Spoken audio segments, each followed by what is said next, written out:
The NFL draft is a long process that takes months and months of hard work from analysts and scouts and years of hard work from players into a 3-day first-year player draft. In the process of this, players are analyzed to the point where they rise or fall for this or that reason, and in the process receive pro-player comparisons based on how scouts and analysts think they will project at the next level. Some of these comparisons years later are incredibly wrong due to the player either significantly outperforming those expectations or the opposite, significantly underperforming those expectations and becoming what nobody wants to be labeled as, a draft bust. In today's video, we're going to take a look at several players that had horrendous comparisons based on how their careers turned out. You will probably find some pretty shocking to say the least, but before we get started, please like the video and subscribe to the channel, as each only take a second to do and it would be very much appreciated.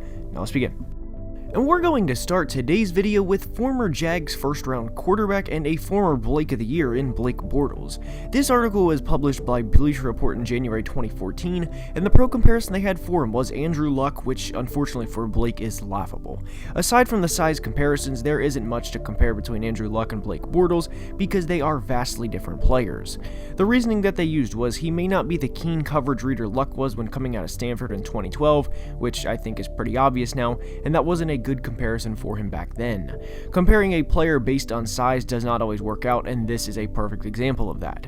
For comparison, and granted these guys played different positions, but Adrian Peterson and Juju Smith-Schuster are both right around 6'2", 215 to 220 area, and when you watch those guys play, they move very different compared to another, and likewise. Just because Luck and Bortles are both tall and weigh between 230 and 240 does not mean they play the quarterback position in the same way. Bortles' first year featured him throwing for more interceptions than touchdowns and went 3-10 as a starter, while Andrew Luck's team featured him leading an 11-win team and went to the playoffs. Now, I don't want to continuously slander Blake because I do like the guy, but this was a horrendous comparison, and it was a comparison that should have never been made. Andrew was regarded as one of the best prospects ever and had back-to-back 11-win seasons at the time of this comparison, and it wasn't really fair to Blake to be compared to a once-in-a-generation prospect. The next one we'll go to is one of Bills quarterback Josh Allen. Fansided wrote this article in 2018, and I don't agree with this comparison to begin with, but they compared him to Joe Flacco. Now, when Allen was in the draft process, the comparisons were largely Ben Roethlisberger and other players of that nature.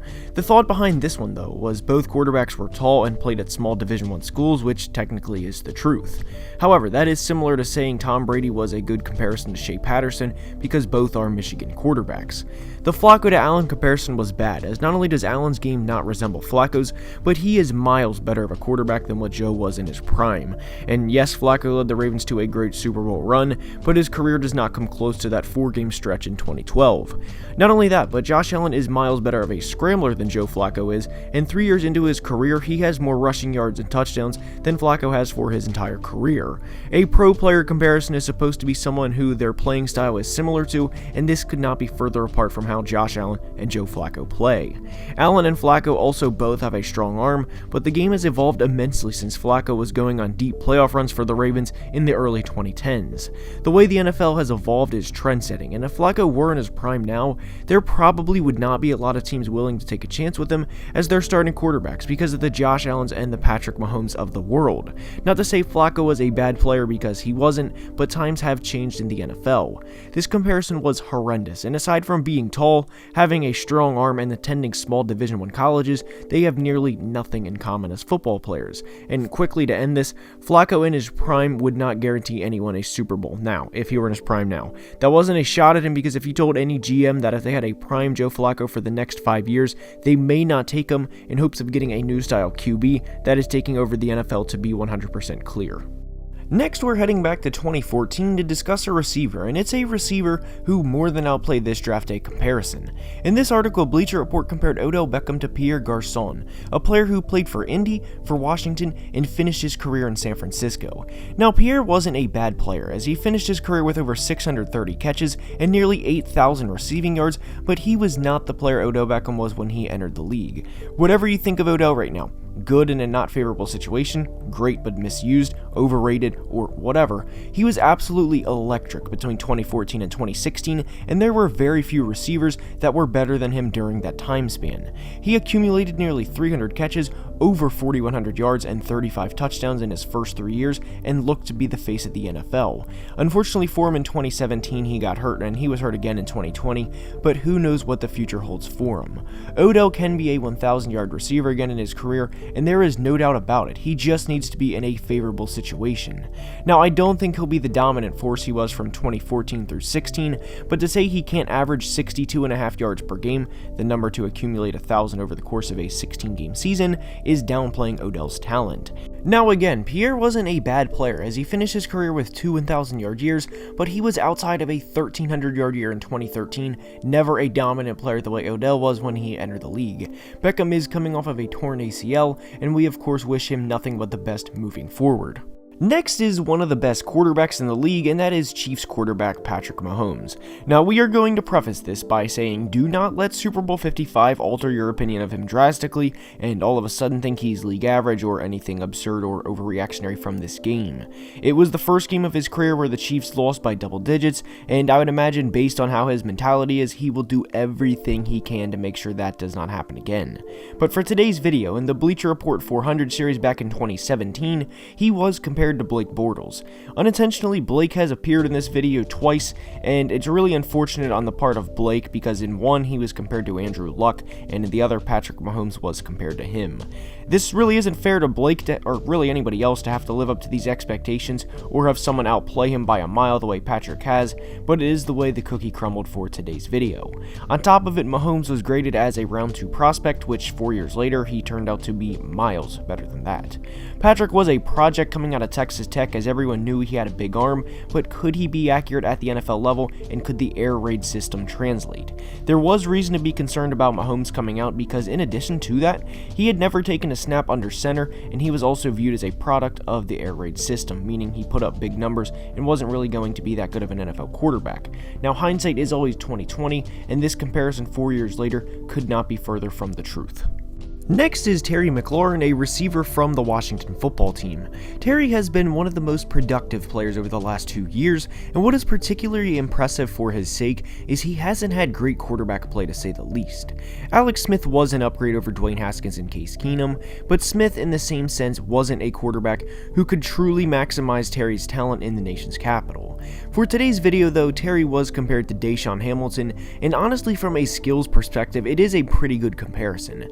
Terry, like Deshaun, is a terrific route runner, and that was one of the things that Hamilton was praised most for when he came out of Penn State back in 2018. Unfortunately for Deshaun though, Terry has far outperformed him, and what he has done at the NFL level is miles above what Deshaun has done, and 2 years into Terry's career, this comparison does not look great. In 3 years, Hamilton has just 833 receiving yards, while Terry had over 1,100 in 2020 alone. I understand the comparison for the route running between the two, but this is a classic case of underestimating what a guy can do, and I mean that for Terry in the best way possible. He has worked his tail off to become the player he is now, and this comparison based on production looks foolish a few years later. Unlike a few of the other comparisons though, mainly Josh Allen and Joe Flacco, I completely understand this one and get why Terry was compared to Deshaun Hamilton in the draft process. And the last player we will discuss in today's video is Josh Doctson, a player who has played for the formerly known as the Washington Redskins, the Vikings, and the Jets. And for the Vikings and Jets tenures, he played 7 snaps for Minnesota and opted out of playing for the Jets in 2020 due to the worldwide pandemic. Now, we're going to assume Doctson would not have been a 100-catch, 1,400-yard, 10-touchdown player in 2020, as there is absolutely nothing to suggest he would have been, and in the years 2016 through 18, he accumulated 81 career catches as a former first-round pick. His NFL player comparison was DeAndre Hopkins, and what is funny or amusing when looking at this, DeAndre had more than that in 2020 alone by a long shot. Doctson had 2 catches in 2016 during his rookie year, 35 in his second year, and 44 in his third, 0 in 2019, and of course due to opting out, none in 2020 as well. DeAndre is coming off of 3 straight 100-catch years, so to say this comparison is a bit of a drastic difference would be an understatement. When this comparison was made in 2016, Hopkins was coming off of back-to-back 1,000-yard years, including his first 100-catch season in 2015, so it's not like after this comparison was made, DeAndre became this all-world player. No. 5 years later, it's pretty cut and dry that Doctson was never close to living up to the lofty expectations of being a first-round pick, and sometimes that is just the way it goes. But with that being said, that's all I have for today's video. Stick around to listen to this real fast if you're still watching, which I appreciate if you are. I hope you enjoyed. I genuinely love doing these videos because it involves going back in time and seeing where we went wrong and how analysts and scouts can get better and what they missed. So, if you want another video like this, please let me know. Please comment below because I really do enjoy making these, and if you ever have video suggestions, please comment them below too. Now, I will see you guys next time. Have a great day. Love you guys. I cannot thank you enough for the support, and until next time, love you guys. Deuces. Peace.